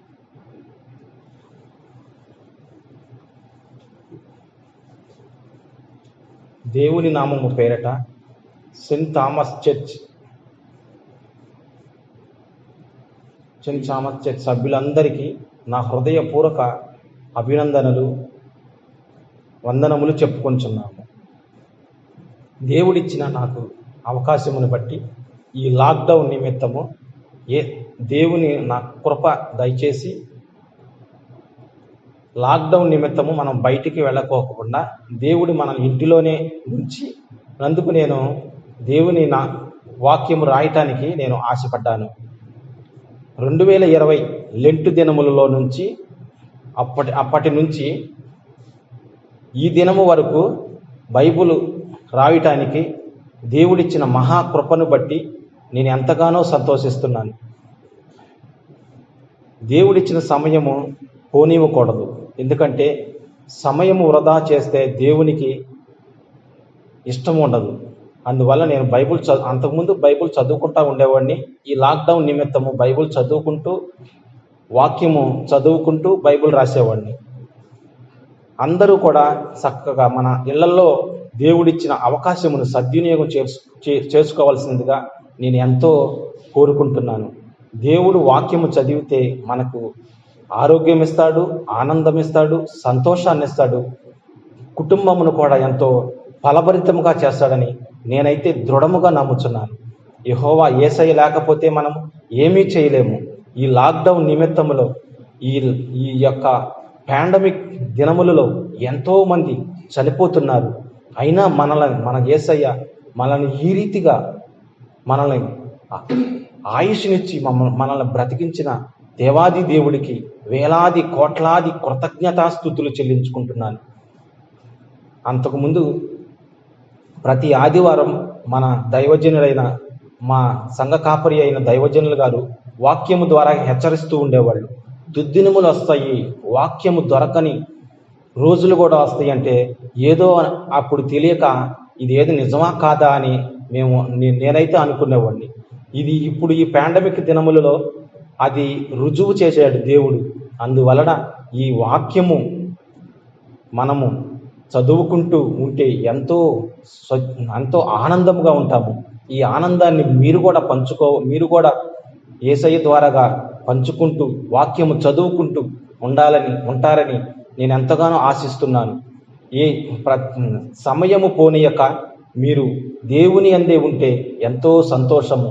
ఎంతోమంది ఆక్సిజన్ అందక ప్రాణాలు కూడా కోల్పోయిన పరిస్థితుల్లో మనను దేవుడు ఈ రీతిగా ఉంచినందుకు దేవునికి వేలాది కోట్లాది కృతజ్ఞతాస్తుతులు చెల్లించుకోవాలని కోరుకుంటున్నాను. మన దైవజనుడు నన్ను ఎంతగానో ప్రేరేపించి సంఘ పనుల నిమిత్తము నేను ఎంతగానో సంతోషపడేవాడిని. మా దైవజనుడు ఏ పని చెప్పినా కానీ నేను ఎంతగానో సంతోషంతో ఆనందంతో చేశాను. ఆ ఆనందము చేసిన వాళ్ళకే తెలుస్తుంది అని నేను దృఢముగా నమ్ముచున్నాను. ఇప్పుడు నాకు పిల్లలు లేరు. నా యెహోవా దేవుడు నాకు ఇస్తాడని నేనెంతగానో ఆశపడుతున్నాను. ఏదైనా వ్యర్థముగా పోతుందేమో. దేవుని యందు సమయము మనం ప్రార్థన ద్వారా కానీ బైబుల్ చదవటము కానీ ఏది చేసినా దేవుడు ఏదో ఒక రోజున మనకి ఆశీర్వాదాలు ఇస్తాడని నేనైతే నమ్ముచున్నాను. దేవుని లేకపోతే నేను అసలు లేను. ఈ పాండమిక్ దినములలో ఎంతోమంది తండ్రి, ప్రతి ఒక్కళ్ళు కూడా తండ్రి ఎంతో భయపడుతున్నారు. దేవుని వాక్యము సెలవిస్తుంది, మీరు భయపడకుడి అని ఎన్నోసార్లు బైబుల్ గ్రంథములో యెహోవా దేవుడు యేసయ్య ఆ మాట ఎన్నోసార్లు చెప్పి ఉన్నారు. దేవుని మీద ఆనుకుంటే ఆయన పూర్ణ హృదయ శాంతము గల వారిగా చేస్తానని తెలియపరిచాడు. అది నేనైతే నమ్ముచున్నాను. బైబిల్ గ్రంథం రాస్తున్నప్పుడు మా భార్య నాకు ఎంతగానో సహకరించింది. అపవాది ఎవరి ద్వారాగా మన బైబిల్ గ్రంథం రాస్తున్నప్పుడు ఇబ్బంది పెడతామని చూసింది. అయినా యేసయ్య నాకు తోడయ్యుండి, నా భార్య పట్ల తోడయ్యుండి చక్కగా మా భార్య కూడా నాకు సహకరించి, మా దైవజనుడు కూడా నేను అప్పుడప్పుడు రాస్తున్నానయ్యా, నా గురించి ప్రార్థన చేయండి అయ్యా, అయ్యగారి దగ్గర కూడా ప్రార్థన మధ్యలో కూడా చేయించుకుంటూ బైబిల్ గ్రంథం రాయటానికి నా యెహోవా దేవుడు, నా యేసయ్య నన్ను ఎంతగానో ప్రేరేపించిన అందుకు నేను దేవునికి స్తుతులు స్తోత్రాలు చెల్లించుకుంటున్నాను. అలాగే నా కోసము నేను ఇప్పుడు నాకు బిడ్డలు లేరు. నన్ను నా యెహోవా దేవుడు, నా యేసయ్య మేమిద్దరమే ఉన్నాము.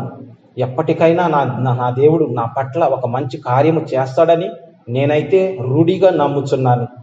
నాకు సహాయం చేసిన దైవజనులకి, అలాగే మా సంఘములో ఉన్న ప్రతి ఒక్కరికి, ఇక్కడ అందరికీ అందరూ నన్ను సహకరించిన ప్రతి ఒక్కరికి కృతజ్ఞతల స్తోత్రాలు చెల్లించుకుంటూ మీ అందరికీ వందనములు. నా గురించి ప్రార్థన చేయవలసిందిగా మీ అందరినీ మనవి చేస్తున్నాను. చిన్ని వాక్యము దేవుడు దీవించి ఆశీర్వదించును గాక. ఆమేన్. మనమందరము కలిసి అపోస్తుల విశ్వాస సూత్రమును ఒప్పుకుందాము. పరలోక భూలోకముల సృష్టికర్తయగు సర్వశక్తి గల తండ్రి అయిన దేవుని నేను నమ్ముచున్నాను. ఆయన అద్వితీయ కుమారుడును మన ప్రభువునైన యేసు క్రీస్తును నమ్ముచున్నాను. ఈయన పరిశుద్ధాత్మ వలన కన్యయగు మరే గర్భమున ధరింపబడి ఆమెకు పుట్టెను. పొంతి పిలాతు కాలమందు బాధపడి సిలువేయబడి చనిపోయి పాతి పెట్టబడి అదృశ్యములోనికి దిగెను. 3వ దినమున చనిపోయిన వారిలో నుండి తిరిగి లేచి పరలోకమునకెక్కి సర్వశక్తి గల తండ్రి అయిన దేవుని కుడి చేతి వైపున కూర్చుండి ఉన్నాడు. సజీవులకును మృతులకును తీర్పు తీర్చుటకు అక్కడి నుండి ఆయన వచ్చును. పరిశుద్ధాత్మను నమ్ముచున్నాను. పరిశుద్ధ సార్వత్రిక సంఘమును, పరిశుద్ధుల సహవాసమును, పాప క్షమాపణను, శరీర పునరుద్ధానమును, నిత్య జీవమును నమ్ముచు ఉన్నాను. ఆమేన్. ప్రభు మీకు తోడైండును గాక, మీ ఆత్మకు తోడైండును గాక. ప్రార్థించుదము. ప్రభువా మమ్మను కనికరించుము. క్రీస్తు మమ్మను కనికరించుము. ప్రభువా మమ్మను కనికరించుము. సమాధానము కొరకైన సంగ్రహ ప్రార్థన. సమాధానకర్తవును ఐకమత్య ప్రియుడవైన ఓ దేవా, నిన్ను ఎరుగుటియే మాకు నిత్య జీవం, నిన్ను సేవించుటియే పూర్ణ స్వాతంత్ర్యం. నిజముగా నీ శరణ జోచి ఉన్న వినయ సేవకులమైన మేము ఏ విరోధుల బలమునకును భయపడకుండానట్లు మా శత్రువుల ప్రయత్నములన్నింటి నుండి మమ్మును తప్పించి యేసుక్రీస్తు బలం వల్ల కాపాడుము. ఆమేన్. కృప కొరకైన ప్రార్థన. ఓ ప్రభువా, మా పరలోకపు తండ్రి, ఈ దినారము వరకు మమ్మను క్షేమముగా తెచ్చిన సర్వశక్తి గల నిత్యుడగు దేవా, నేడు నీ మహాశక్తి చేత మమ్మను కాపాడి మేము ఏ పాపములోనూ పడకుండాను, ఏ విధమైన ఉపద్రవములోను చిక్కుకొనకుండాను, నీ దృష్టికి యుక్తమైనది ఎల్లప్పుడూ చేయులాగున మా పనులు నీవు నీ పరిపాలన చేత జరపబడినట్లు మా ప్రభుని యేసు క్రీస్తు ద్వారా దయచేయము తండ్రి. ఆమేన్. సర్వశక్తి గల దేవా, ఈ సమయమందు మేము ఏక మనస్సుతో నిన్ను గురించి మా సామాన్య ప్రార్థనలు చేయుటకు మాకు కృప దయచేసినావు గనుకను, 2-3 నా పేరిట కూడినప్పుడు వారి విన్నపముల ప్రకారము దయచేయుదునని మాట ఇచ్చినావు గనుకను, ఓ ప్రభువా, నీ సేవకులమైన మా కోరికలను విన్నపములను మాకు తగినట్లు ఇప్పుడు నెరవేర్చి ఇహమందు నీ సత్యము తెలుసుకుని జ్ఞానమును, పరమందు నిత్య జీవమును మాకు దయచేయము. ఆమేన్. మా ప్రేంగల మా ప్రియప్రభ, మహాపరిశుద్ధుడైన దేవ, నీ బంగారు పాదాలకు వందనాలు నాయన. ఈ పరిశుద్ధ దినంలో ప్రభు ఈ రీతిగా నిన్ను మహిమపరచడానికి మీరు ఇచ్చిన గొప్ప ఆశీర్వాదాన్ని బట్టి ప్రభ వందనాలు. సూర్యోదయం మొదలుకొని సూర్యాస్తం వరకు ప్రభు నీ నామ మహిమపరచటకు, నీ ముఖదర్శనం ద్వారా మా దినాన్ని నాయన ప్రారంభించుటకు మీరు మాకు ఇచ్చిన భాగ్యాన్ని బట్టి వందనాలు ప్రభు. మరి నాయన మా సంఘాన్ని బట్టి వందనాలు, మా సంఘ కాపని బట్టి వందనాలు, మా సంఘస్థులను బట్టి వందనాలు ప్రభా. ఆయా మరి ఎవరైతే నైనా శారీరకమైన బలహీనత చేత ఎవరైతే సంఘంలో ఉంటున్నారో వారందరినీ ప్రభు నడినెత్తి నుండి నైనా అరికాలి వరకు మీరు ముట్టి స్వస్థపరచు యెహోవాను నేనే అన్నావు కదా ప్రభా.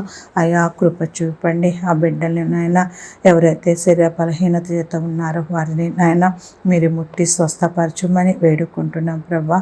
వందనాలు తండ్రి, వందనాలు ప్రభు. ఆ రీతిగానే ప్రభా మరి నాయన కరోనా చేత ఎవరైతే నాయన మరి హాస్పిటల్లో కానీ మరి ఇంట్లో నాయన ట్రీట్మెంట్ తీసుకుంటున్న బిడ్డల పట్ల నీ కృప చూపండి ప్రభా.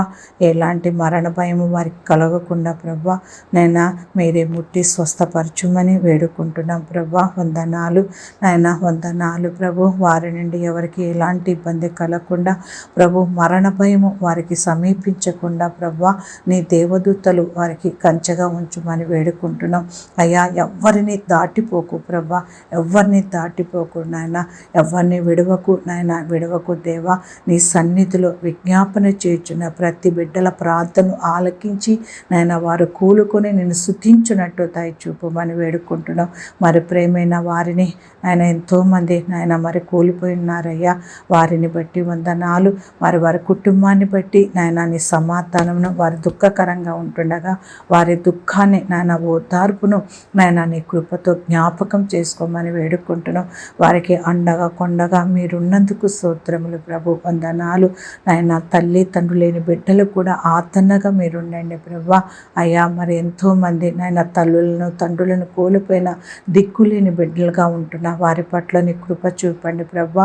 అయ్యా చిన్న వయసు మొదలుకొని వృద్ధుల వరకు ప్రతి వయసు బిడ్డలను నాయన కనికరించండి, కృప చూపండి నాయన. వందనాలు. మరి స్టూడెంట్స్ పట్ల నీ కృప చూపండి ప్రభా. యవన బిడ్డలు నాయన మరి సమయాన్ని అనుకూలపరచండి ప్రభా. అనేక మంది బిడ్డలు నాయన మరి తల్లిదండ్రులకు భారంగా ఉండకుండా నీ యందు భయభక్తి కలిగి ప్రభు నీ ప్రేమలో నాయన ఎదుగునట్టు దయచూపండి ప్రభా. చక్కటి జ్ఞానమును, తెలివిని, వివేకమును బిడ్డలకు అనుగ్రహించండి ప్రభా. వారి స్టడీస్లో, వారి భవిష్యత్తులో, వారి బ్రతుకులో ప్రభు నీకు మహిమకరంగా ఉండునట్టుగా నీ సన్నిధిని వారికి తోడుగా, నీ దేవదూతలు వారికి తోడుగా ఉంచుమని వేడుకుంటున్నాం వేడుకుంటున్నాం. అయ్యా నాయన దేవుని దయతో పెద్దదేని ఒట్టిలున్నట్టుగా తల్లిదండ్రుల పట్ల విధేయత కలిగిన యవన బిడ్డలుగా ఉండనట్టుగా నీ కృపతో ఆశీర్వదించమని వేడుకుంటున్నాం ప్రభు. మరి ఎగ్జామ్స్కి ప్రిపేర్ అవుతున్న బిడ్డలను నానా ఆయా కాంపిటీషన్ ఎగ్జామ్స్కి జాబ్ కొరకు ప్రిపేర్ అవుతున్న బిడ్డలను ప్రభు, హైయర్ స్టడీస్ నాయన మరి ప్రిపేర్ అవుతున్న బిడ్డలను నాయన నీ కృప చూపని తగిన జ్ఞానమును, జ్ఞాపశక్తిని, ఏకాగ్రతను యవన బిడ్డలకు సహాయం చేయండి ప్రభా. వివాహము కొరకు, ఉద్యోగము కొరకు నాయన మరి గర్భఫలము కొరకు ఎదురు చూస్తున్న ప్రతి బిడ్డల పట్ల, ప్రతి బిడ్డల హృదయ వాంఛన ఎరిగిన దేవా, హృదయ రహస్యం ఎరిగిన దేవా, నీ కృపతో కరుణించుమని వేడుకుంటున్నాం. ఆ రీతిగానే ప్రభా అయ్యా నాయన మరి మా దేశాన్ని, మా రాష్ట్రాన్ని జ్ఞాపకం చేసుకోండి అయ్యా.